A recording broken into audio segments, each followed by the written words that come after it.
याच्या आधी भरपूर जणांवर झालं, आता तर डायरेक्ट मर्डरवर केस झाली. म्हणजे अक्षरशः धाकच राहिलेलं नाही. इतका व्हाईटनर ओपनली भेटतं, गांजा ओपनली भेटतं, दारू ओपनली, सगळं चालू येतं, काहीच कारवाई नाही.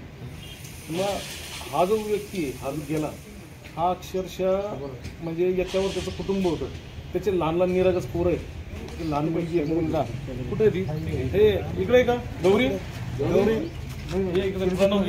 अवश्य मला बोला, कारवाई 100%. माझी पोरगी वाट पाहते, माझी पोरगी वाट पाहते सकाळपासून. माझा उघडे पडले, कोणाकडे बघायचं आता आम्ही.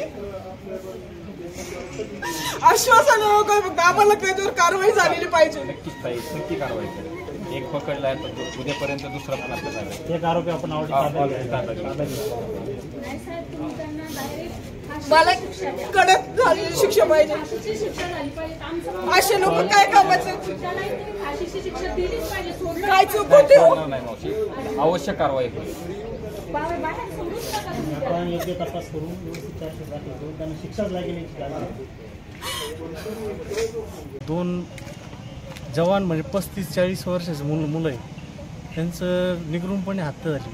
त्या हत्येचं म्हणजे त्याच्या मागे कारणं काय, आणि सगळ्यात महत्त्वाचं का याच्यात जे नशेरी मुलं आहे, हे नशेरी मुलांचं बंदोबस्त कसं करणार प्रशासन, याचाही प्रशासनाने आम्हाला सांगावं.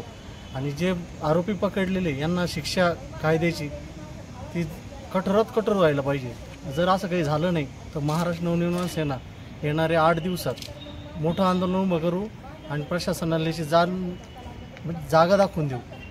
जी हत्या झाली शेजवळ म्हणून एक आहे आणि एक पुढे ना 3 जण होते, त्याचे 2 जण हे झालेले आणि एक सिरियस आहे. तर माझी गृहमंत्र्याला एवढं सांगणं आहे का तुम्ही याच्यात लक्ष घाला.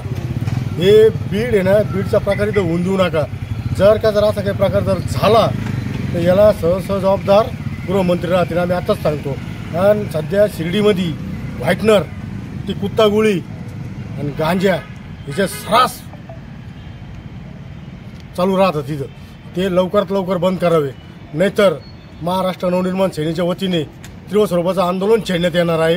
ही मी प्रशासनाला जी घडलेली आहे या घटनेचा प्रथम मी रिपब्लिकन पार्टी ऑफ इंडियाच्या वतीने जाहीर निषेध करतो व येत्या काळामध्ये पोलीस डिपार्टमेंटला असो किंवा गृह खात्याला असो या महाराष्ट्र शासनाला असो मी विनंती करतो की जी शिर्डी साकुरी शिवे त्या ठिकाणी अनेक वेळा अशा घटना घडलेल्या आहे, पण घटना घडतात, टाईम निघून जातो, लोक विसरून जातात, डिपार्टमेंट कायदेशीर कारवाई करून ते पण मोकळे होतात. असं न होता त्या ठिकाणी एक पोलीस चौकी त्या ठिकाणी डिपार्टमेंटनी ठेवावी. त्या ठिकाणी रात्रीचे शिर्डी किंवा राता या ठिकाणचे पोलीस 2 त्या ठिकाणी बंदोबस्ताला ठेवावे.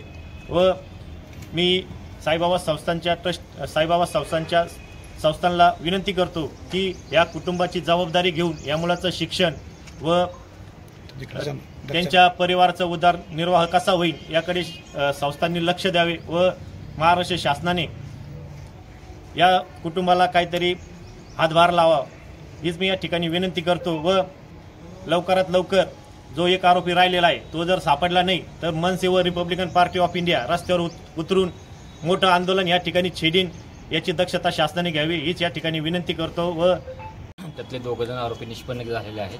त्यातला एक आरोपी ताब्यात आहे, एक आरोपीचा शोध चालू आहे. तो आज संध्याकाळपर्यंत किंवा उद्यापर्यंत आपल्या ताब्यात येईल.